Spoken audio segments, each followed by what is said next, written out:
Guys, my name's Cara. I'm the Sales and Marketing Manager here at Cara Technology.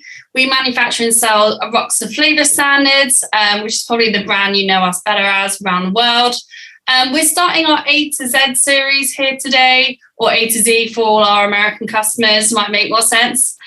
We're starting with acetaldehyde, a well-known flavour, a well-known off flavour in the beer industry and many other industries. We're here to tell you a little bit about it, kind of where it comes from, what it tastes like, and how you evaluate it.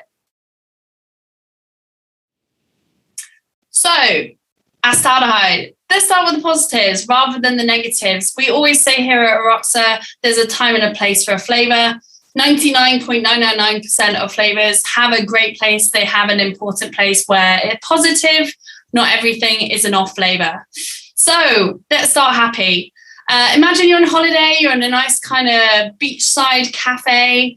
This would be very typical in Portuguese young wine called Vinho Verde. It's really common in there, really pleasant actually, makes the wine really crisp and refreshing. So that's one positive. So kind of if someone's criticizing your acetaldehyde, maybe tell them you're making a Vinho Verde beer and you might be able to get away with it.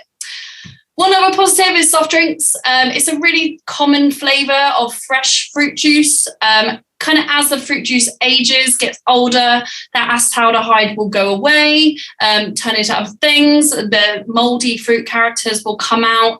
But really, you'll get it as fresh fruit juice. There's a big component of that. So again, another positive.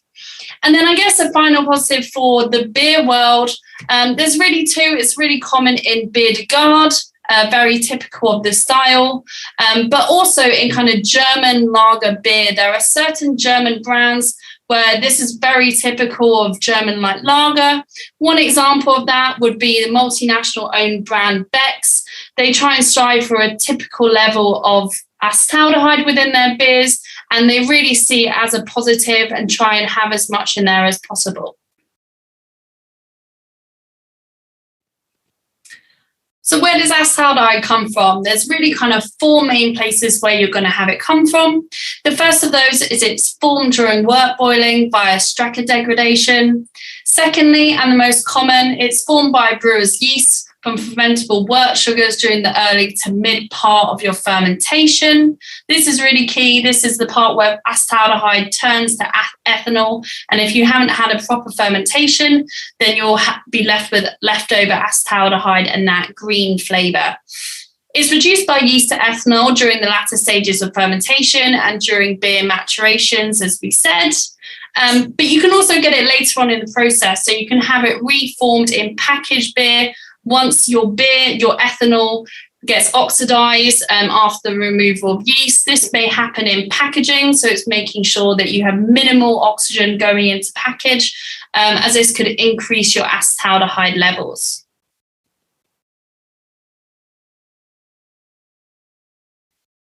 So, what does it smell like? Acetaldehyde smells like emulsion paint or water-based paint for anyone who may be slightly artsy. Or, as my colleague said, anytime you tried to paint your house before you moved to try and get your deposit back, or quick liquor paint, it should remind you of that. And obviously, it will remind you of acetaldehyde in beer, green beer, unfinished beer, and will give you that kind of green character, smell of green apples, slightly bruised green apples as well. For people in the UK as well, it's really common that it smells like cider, big part of cider. If you want to be positive, you can think of that lovely Vinho Verde, the Portuguese wine, or think of Beck's, as we said, maybe you're a big fan of the beer. But otherwise, at too high a level, it kind of gives that green apple or water-based paint that's just not really pleasant. But the kind of most off-putting thing to most people is the flavour in the mouth. When you drink it and there's high levels of acetaldehyde, you'll get this drying sensation that will go down your tongue. And what happens is essentially the acetaldehyde is fighting with your saliva. It's fighting with your cells in your mouth called gliadins. And really, it's a nice fancy name because it means things are not gliding anymore, typically. So that's what causes that drying, harsh mouthfeel that you'll get with acetaldehyde. It's really important that you minimize acetaldehyde in your beer. The reason for that is because of that mouthfeel. People will want to drink less. Imagine you're sitting in the pub and you're having a pint of it and you're kind of like, and your mouth's feeling kind of dry and not very nice. Then really you're not going to order another pint.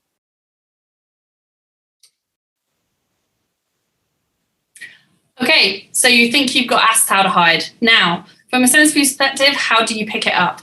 So acetaldehyde falls within the ester family. You'll struggle to pick it up from a distance unless it's at a really high level. So kind of from here, I can't really get anything. But if I go in, swirling the beer anti-clockwise, I'll take a 2-second sniff. And it becomes a little stronger when I do that. However, the strongest that I'll get it is by taking my hand. Just check your hand, does it smell of anything? If it does, just rub it on yourself. Take your hand, cover your glass with a hand, nice firm tight seal. And then just go in for that 2-second sniff again. And what I'm doing is I'm trapping the acetaldehyde in this headspace here. And this is making the esters form stronger within the beer, making the acetaldehyde stronger when I go in to smell it.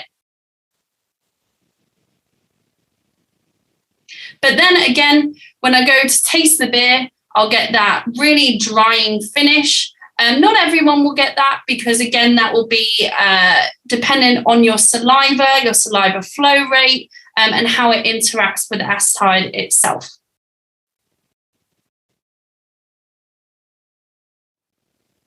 So we've talked about the origins of acetaldehyde in beer, but maybe you're working in other industries, or sometimes it's just good to know where it occurs in other places. So we've spoken about in packaging. Most of those in other areas are packaging related or similar. One we've talked about so far is with your DO levels in package, so making sure that you have as little oxygen within packaging as possible. Kind of similar to that is it can come from contaminated CO2. So if you yourself as a brewery, or maybe you're making soft drinks or something similar, if you're buying in CO2 or even CO2 that you've got from your process, make sure you're checking it via sensory. Make sure just add it to water, bubble it into water, and you'll be able to smell it and taste it as well. Check for any off flavors, check that there's no other nasty sulfurs or anything there as well. You'll also get it typically in soft drinks from PET packaging. Typically in the beer industry, we won't use PET, but you can get transfer of acetaldehyde from that type of packaging. And then kind of if you're using soft drinks, anything that's not alkalized, maybe you do bottle other things at your site, you can get it from kind of essentially yeast that shouldn't be in your product. Maybe it's come from the fruit, it started fermenting, and you can get acetaldehyde forming in that way. Okay, so we've got time for here today, guys. We really hope you enjoyed learning about acetaldehyde. As I said, if there's anything else you want to know, just pop it in the comments and we'll be answering for the next week or so, telling you anything you want to know, any kind of tips and tricks or questions you might have about it. So yeah, just drop your comments below and let us know. If not, we're looking forward to seeing you next week where we'll be covering B, and keep it a surprise till then. But I'm sure you guessed what it will be. All right, bye guys.